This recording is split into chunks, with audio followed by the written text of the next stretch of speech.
What's up, everybody? This is how to smoke an amberjack. You see a ton of people talking about turning amberjack into smoked fish dip, but you can grill these just as easily and they're really, really good. My oldest brother, Aubrey, actually really, really likes them. We caught this one 2 days ago. You might have already seen it if you watched our last dolphin video.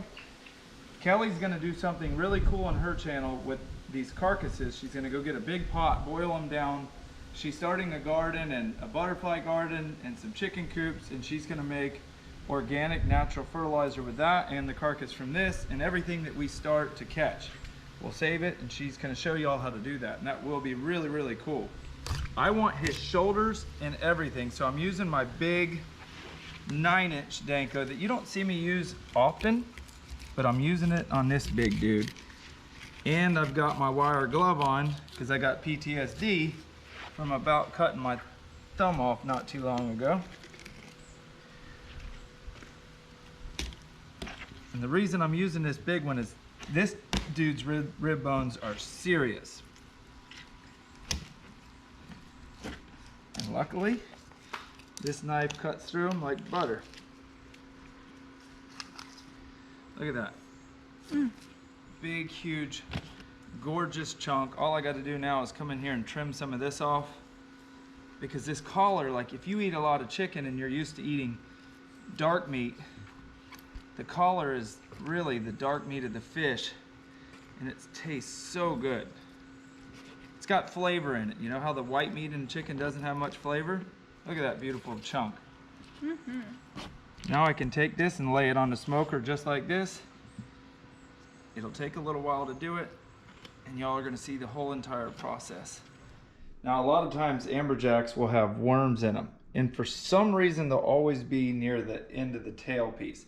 Now, this fillet didn't have them, this fillet did, and as you can see, I've got paper towels wrapped all the way around the fillet trying to suck any moisture out. But what I wanna do, I didn't think I was gonna do it, but I decided I am. I wanna break this fillet down because I don't want this huge chunk to have to deal with. So there's one piece that I'm gonna put on there just like that, and I'm gonna leave the skin on because it's too hard and too time consuming. The rest, I'm gonna take the skin off just so smoke can get to all of the meat equally. Anytime you're cleaning fish, because the tail section is so much thinner than the front shoulders is what we call it, it helps if you cut it up and don't cook it all in one chunk. Now, amberjack is a bloody fish for sure, but don't be scared of the blood because it's easy to cut out. And we bled it out. Look at that, that's a sharp knife to just sit there and do that. Exhibit One cool A. thing about that is our fish in the tanks absolutely love bloodline. It's probably really healthy for them too. So I trim off. You don't have to trim it all off because once you smoke it, a lot of it then comes off. So now I've got the fillet skint, and I want to cut this main part of this bloodline off just like so. My cutting board's almost too short.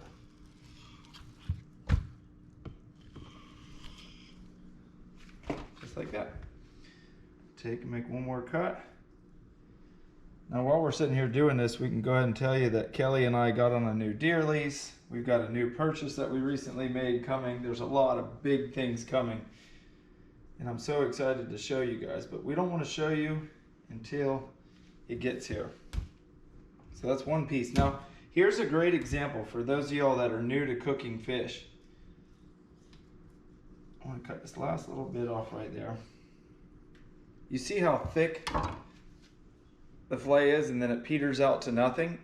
No matter how you cook it, this from here forward is gonna cook faster than here back, which means this will be overcooked and this will be undercooked.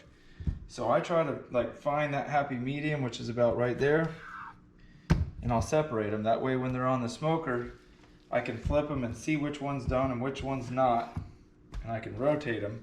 And obviously I can take the ones that are already done off and let the other ones continue to cook.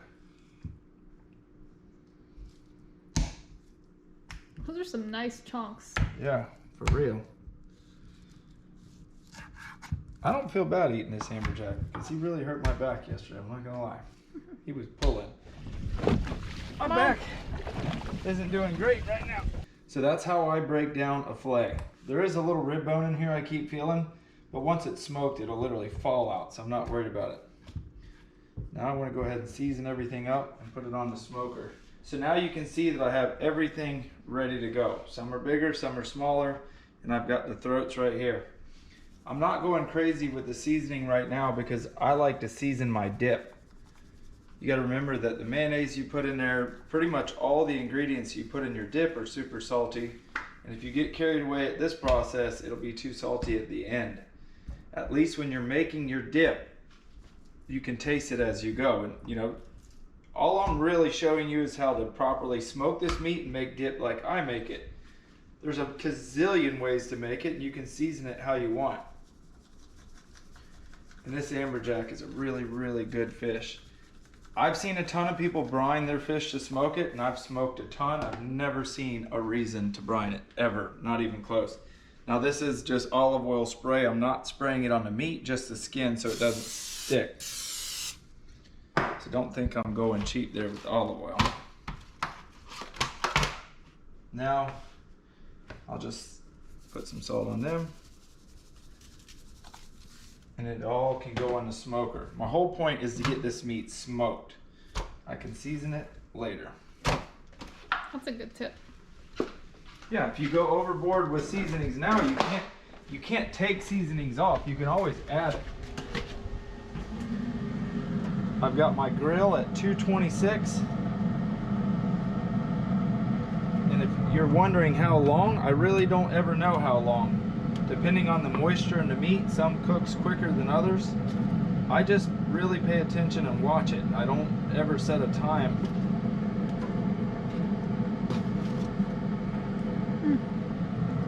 I'll come out here every now and then and flip it and move it around and feel it. But one thing I have learned from doing this is when you think it's done, it's already overdone. So I like to pull mine off right before I think it's done and then set it inside in this pan and some paper towels, and it'll finish cooking. Because remember, when you take something off the grill, it's still cooking until it gets back down to room temperature. That's an important tip. And just like that, we're back. So some of the bigger pieces took about 3.5 hours at 225 degrees when these throats only took about 2 hours. And the cool thing about these throats is a lot of people not necessarily waste them, but they don't know what to do with them. And if you followed me for a while, you know I love to take them and eat them. Look how it just falls off the skin like that. Now, if you try to skin it, it's incredibly hard to do, but you can just smoke it like this and pick it. Now, I was gonna start this video out as a fish dip video, but the more I got to thinking about it, I'm like, how cool are like some interesting snacks to make for your friends and your family or your kids, hors d'oeuvres. I want to show you guys a few examples of what you can do with smoked fish or even grilled fish, but in this circumstance, a fish that not many people like to grill, they like to smoke it. So I'm going to show you some cool appetizers with bread, some with crackers, and I'm going to make a little bit of smoked fish dip. But first, all I got to do is start deboning that. Now, that's that big chunk that you watched me just a minute ago while I was talking take apart. It's just that easy. It literally falls right apart. You can take some of the fat off, throw it in a plate. I mean, that's just a huge chunk. And then this piece right here is really what we call the throat itself. It's like a chicken thigh. It's the dark meat of a fish, but not like the dark meat on a bloodline. And it is chocked full of beautiful meat. So I sit here and pick it all apart, get everything off that I feel is really well and won't taste really fishy. Like, look at that piece right there. I mean, that's a dang big old bite with just one little bone in it. It falls right apart. So I'm going to make the dip out of this collar, aka throat. And I'm going to make some appetizers / hors d'oeuvres out of the really good filet meat. Now, when you get to a piece that has a little bit of dark to it, if you don't like a fishy taste, just pinch that off because that will be fishy. So there's all the meat I got off of that little bit of a throat, collar, and some ribs. I'm gonna chop it up a little bit finer than I have it, and I'm gonna make a dip with it real quick. But my dips are super simple. Mayonnaise, some jalapenos. You can put cream cheese, but I like onions. I like it simple because I really want to taste the fish. It's really gonna be this simple. Mayonnaise. Now I'm looking for a consistency more than a measurement. Every batch you make is going to be a little bit different. I've got some diced up pickled jalapenos, and I've got just some diced up sweet onions. The three of them together and start stirring it up. I don't need to add any more jalapenos or onions. What I might need to do is add a little bit more mayonnaise. Because what I've found, once you get it to the consistency you want and then you let it sit overnight, it seems like it dries up a little bit. That's because the fish is actually absorbing that mayonnaise. I don't like a really pureed style fish dip. I want a big, gnarly chunk when I take a bite with my cracker. I don't like that. It seems like everywhere I go now, when you get fish dip, it's like a big old mush. Then I'm gonna take a little bit of Old Bay, not too much, because remember, I haven't put almost any seasonings on the fish. I just put salt on it when I was making it, and I haven't added any other seasonings. But mayonnaise is really salty. The pickled jalapenos are salty, so don't get overboard with that. Stir it up one more time. Get the seasonings all mixed in.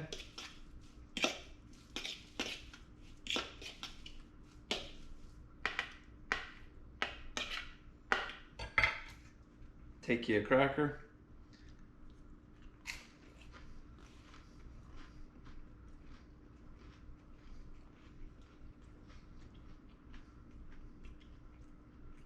That's what I'm talking about. As my good buddy Stale Cracker would say, put that on a cracker, dude. Super easy. Mayonnaise, pickled jalapenos, diced onions, some really good smoked fish. God, that's really, really, really good. So I want to show you a couple more interesting ideas that I have and that I've made in the past too. So if you're having a party or whatever, a get together, a family reunion, you can show up with something that maybe not anybody else has ever seen before. First one on the list is just a plain cracker. Take your chunk of smoked fish and make a good clean cut. See that? Very simple. Couple onions. Trust me when I say this is simple, but absolutely amazing. Shark bite hot sauce. Don't know where it came from, but it was in my cabinet. A little bit of hot sauce. This is so good. I'm so excited to eat it. I used to eat this when I worked construction all the time.